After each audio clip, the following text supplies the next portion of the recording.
Una nang binigay ng isang lalaki ang bote ng wine sa babaeng nasa harapan niya at sinusubukan ang ugali ni John Jensen.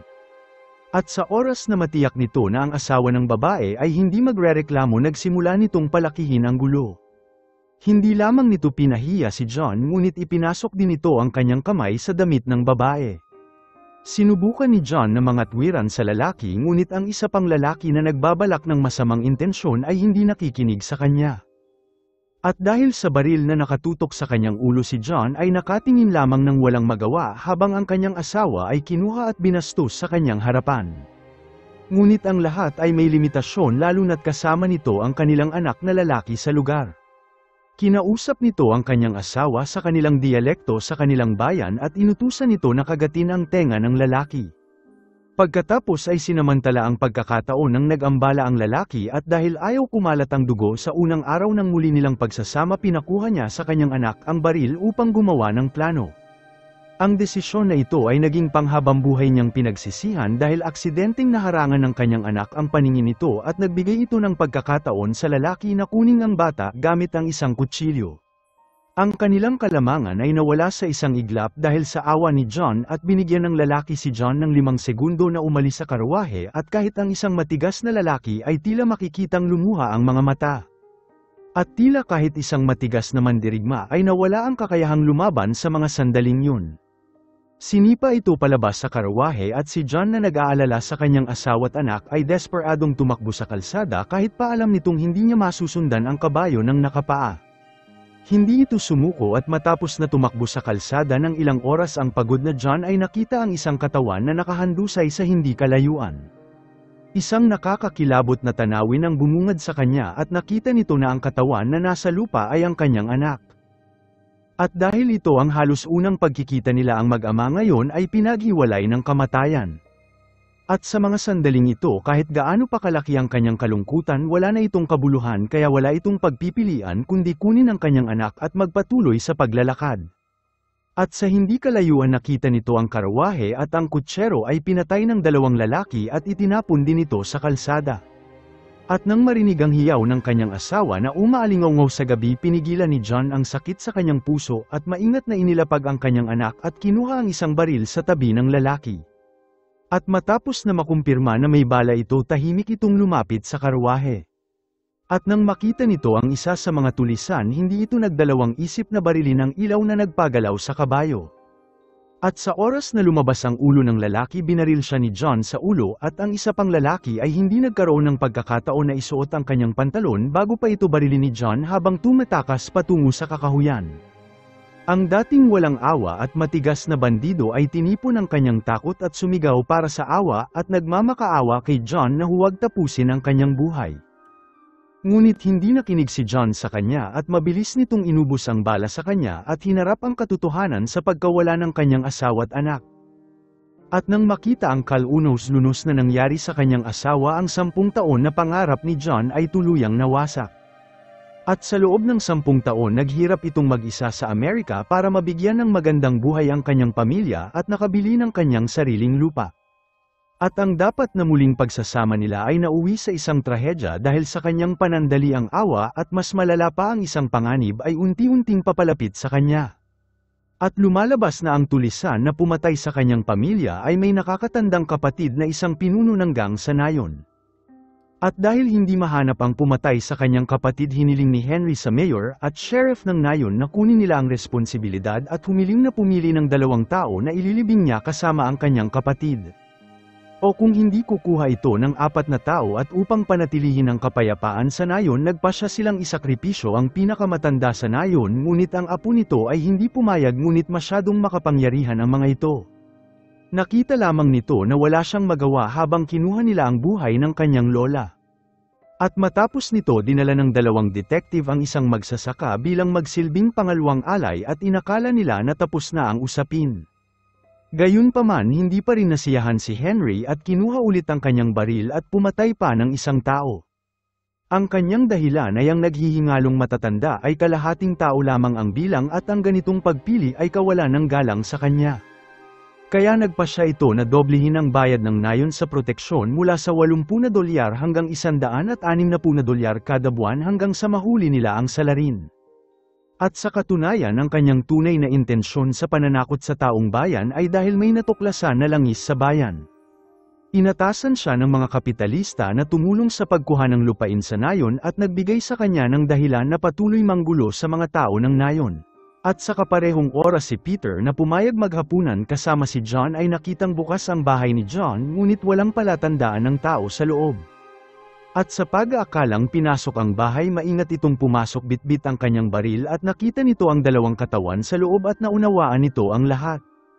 Hindi kailangan ng mga lalaki ng maraming salita upang aliwin ang isa't isa at habang nasa tabi nito si Peter napawi ni John ang puot at hindi nito napigilan ang kanyang luha. At sa tulong ni Peter inilibing ni John ang kanyang asawa at anak at hindi pa rin ito alam na sa hindi kalayuan ng pumatay sa kanyang pamilya ay nagdadaos din ng libing. Nangako si Henry na hahanapin nito ang pumatay sa kanyang kapatid at sinabing aalagaan nito ang kanyang hipag mula sa araw na yun. Ngunit si Madeline gamit ang kanyang kalungkutan bilang dahilan ay pinatahimik siya dahil alam nito ang maruming pag-iisip ni Henry. At sa kaparehong oras si John kasama si Peter ay dumating sa nayon na puno ng panghihinayang gayunpaman dahil hindi na maibabalik ang panahon nagpasya silang ibenta ang kanilang ari-arian at lisanin ang malungkot na lugar. At sa prosesong ito si John ay nakilala ng isang mag-asawa dahil sa araw na ng aksidente sila dapat ang kasama nila sa karwahe. At upang maiwasan ang pagbabayad ng tumaas na proteksyon mabilis nagtungo ang babae sa istasyon ng pulis. At habang si John ay nagtungo sa mayor at nagpasya na ibenta ang kanyang lupa ngunit ang presyo na inalok ng mayor ay kalahati lamang ng karaniwang halaga. At doon nalaman ni John sa mayor na ang lalaki na pumatay sa kanyang asawa ay ang kapatid ni Henry at dahil sa pangyayaring ito ang bayad sa proteksyon ng nayon ay tumaas. At upang maiwasan ang anumang gulo nag-atubiling pirmahan ni John ang kontrata at matapos na samantalahin si John pinaalala ng mayor sa kanya na itago nito ang pera sa kanyang sapatos. Gayunpaman sa oras na aalis si John napansin nito na tila may mali at ang mga tao sa lugar ay biglang nawala at tatlong lalaking may baril ang papalapit mula sa malayo. At sa oras na sumakay ito sa kanyang kabayo para umalis na pagtanto nito na ang mga lalaking ito ay patungo sa kanya. Ang bawat lagusan ay binantayan kaya mabilis itong bumalik at nagtungo sa isang eskinita at nakita na isa itong pananambang. At walang mapupuntahan ang kanyang kabayo ay binaril ng sheriff at nahulog ito sa lupa dahilan upang hindi ito makatakas. At nang hindi maglaon nang dinala si John sa istasyon ng pulis si Peter ay nahuli rin at ikinulong. At sa ilang kadahilanan binugbog ng sheriff si Peter bago ito ikinulong hanggang sa nakita ni John ang mukha ng detective at naintindihan nito ang lahat. Mabilis nitong inamin na pinatay niya ang mga tulisan at walang kinalaman si Peter sa nangyari at nakiusap sa sheriff na palayain siya. Gayunpaman iginiit ng sheriff na ikulong siya dahil sa pananakit nito sa isang opisyal. At sa sumunod na umaga si Henry ay nagpadala ng kanyang tauhan upang makita si John at sa ilalim ng titig ng lahat itinali nila ang kamay ni John at kinuha ito. At hindi makayanan ang tanawin ng babae na nagturo kay John ay umalis at nakaramdam ito ng kahihiyan at isinabat ang kanyang ulo matapos na malaman ang nangyari. At pagbalik sa kampo mabilis nakilala ni John si Henry at ang asawa ng kanyang pinatay at dahil ayaw na madungisan ang alaala ng kanyang asawa at anak masakit nitong ikinwento ang buong pangyayari. Alam ni Madeline kung anong klaseng tao ang kanyang asawa kaya sinulyapan nito si John at tumalikod at umalis at hindi iniling ang kamatayan ng isang lalaki na prinotektahan lamang ang kanyang pamilya. At si Henry na sinundan si Madeline ay nagpasya na iligtas muna ang buhay ni John sa ngayon. At habang papalubog ang araw mabilis na dumating ang hapon at nagulat si John na makita ang mayor sa lugar at nagulat nang sinabi nito na maaari ba niyang makuha ang sapatos ni John. Ang mayor lamang ang nakakaalam na itinago ni John ang pera mula sa pagbebenta ng kanyang lupa. At sa kaparehong oras ang kapilya sa bayan ay pinatawag ang taong bayan upang dumalo sa kanilang lingguhang pagdarasal at naiwan lamang ang representante na magbantay kay Peter. Ang mukha ng deputy ay masama pa rin dahil kay Peter at kailangan itong tiisin ang sarkastikong panunuya ni Peter sa kanya ng mag-isa. At sa ilalim nito kahit pa ang deputy na alam na isa itong patibong ay hindi nakapagtiis. At sa gabi pagkatapos ng pakikipagtalik kay Madeline nangako si Henry na ilalayo siya nito sa oras na matapos ang trabaho sa nayon. Naniniwala ito na nakuha niya ang babae na hindi na makapagsalita dahil ang kanyang dila ay pinutol ng mga native na Amerikano. At walang kamalay-malay sa hindi inaasahang bisita sa ibaba ang isa sa patrol ay napansin ang oil lamp sa isang nakapirming pinto na umuugoy ngunit wala itong nakita sa lugar. At sa oras na ilabas nito ang kanyang kutsilyo at lumapit na tuklasan nito na ang isa sa mga bantay ay patay na. At sa pagsasamantala sa pagkawala ng ibang patrol sa lugar mabilis na pinutol ni Peter ang tali ni John at dinala ito sa isang taguan. At sa oras na bumalik ang patrol team mabilis silang hinarap ni Peter at sa oras na napagtanto ni Henry ang nangyari si Peter ay nakatakas na sakay ng kabayo kasama si John. Ngunit hindi pinapayagan ni Henry ang sinuman na susubok sa kanyang awtoridad sa ilalim mismo ng kanyang lugar. Sa panahon ng pagtakas si Jensen na wala pa ring malay ay patuloy na nahulog sa kabayo at napagtanto na mahuhuli sila at nagpasya si Peter na itago si John sa isang tumpok ng bato at inakit ang mga humahabol sa kanila. At sa sumunod na araw nagsimulang magising si John matapos na mabilad ito sa araw. Hindi na nito alintana ang kalinisan ng tubig sa lugar at mabilis na uminom. At doon narinig nito ang tunog ng mga paparating na kabayo at mabilis itong nagtago sa bato hawak ang kanyang baril. At habang dumaan ang mga kabayo hindi nito mapigilan na tumingin at ang eksena na yun ay parang isang kutsilyo na tumusok sa kanyang puso. Si Peter ay kinaladkad sa lupa habang nakagapos ang kanyang paa at sa pagkawala ng kanyang pamilya makalipas ng 4 na araw ngayon ay nawala naman ni John ang kanyang matalik na kaibigan. At dahil determinado na pagbayarin ang mga tulisan bumalik si John sa kampo kung saan hinarap ni Henry ang kanyang sariling problema at ang kanyang tauhan ay nabaril at wala ng laman ang kanyang safe at si Madeleine lamang ang nakakaalam ng kombinasyon. Nakaramdam ito ng kaginhawaan habang nagsimulang umalis ang tren at inakala nito na siya ay malaya na sa mga bandido ngunit ang kanyang kaginhawaan ay hindi nagtagal habang ang mga tauhan ni Henry ay nakahabol sa tren at pinilit itong pinahinto. Pumasok ang mga tauhan ni Henry at tumakbo si Madeleine habang nilalagyan ng bala ang kanyang baril at sinusubukan na iligtas ang kanyang sarili. Gayunpaman may nag-aabang na sa kanya at hindi nagtagal kinaladkad pabalik si Madeleine pabalik sa kampo. At sa kabila ng pagmamahal niya sa babae natakot si Henry na baka mapatay siya nito balang araw. At isang lalaki sa malapit ang nagsabi na sayang kung itatapon ang kanyang katawan at upang paligayahin ang kanyang tapat na tauhan nag-atubiling nagpasya si Henry na ipagamit ito sa kanila. Samantala si John ay iniligtas ng isang babaeng magsasaka na ang asawa ay pinatay ni Henry. At pagkatapos ng ilang araw na pagpapagaling tahimik na lumitaw si John sa likuran ng mayor at binawi ang kanyang sapatos at walang intensyon si John na iligtas ang mayor dahil lahat sila ay sangkot kay Henry. At matapos na kumpirmahin ang lokasyon ni John at pati na rin ang mga dadaanan ng patrol na wala si Peter sa maulan na gabi. Pinilit ni John ang mayor na buksan ang kabaong at humiga ito sa loob at nang tumanggi ito inatake siya ni John at hindi pinansin ang pagmamakaawa ng mayor. Ikinulong ni John ang mayor at doon lamang umamin ang mayor sa pakikipagtulungan nito kay Henry para makakuha ng lupa.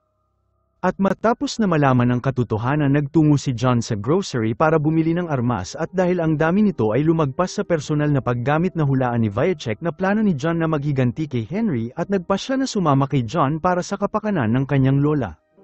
At sa pagsikat ng araw nakatanggap si Henry ng kabaong sa kanyang kampo kasama ang bangkay ng mayor sa loob at alam nito na hamon nito ni John sa kanya. Ngunit sa oras na lumingon nito nakita nito ang apoy na sumiklab sa pasukan ng kanyang kampo at ito ay kagagawa ni Wycheck na nagpas siyang makipagtulungan kay John.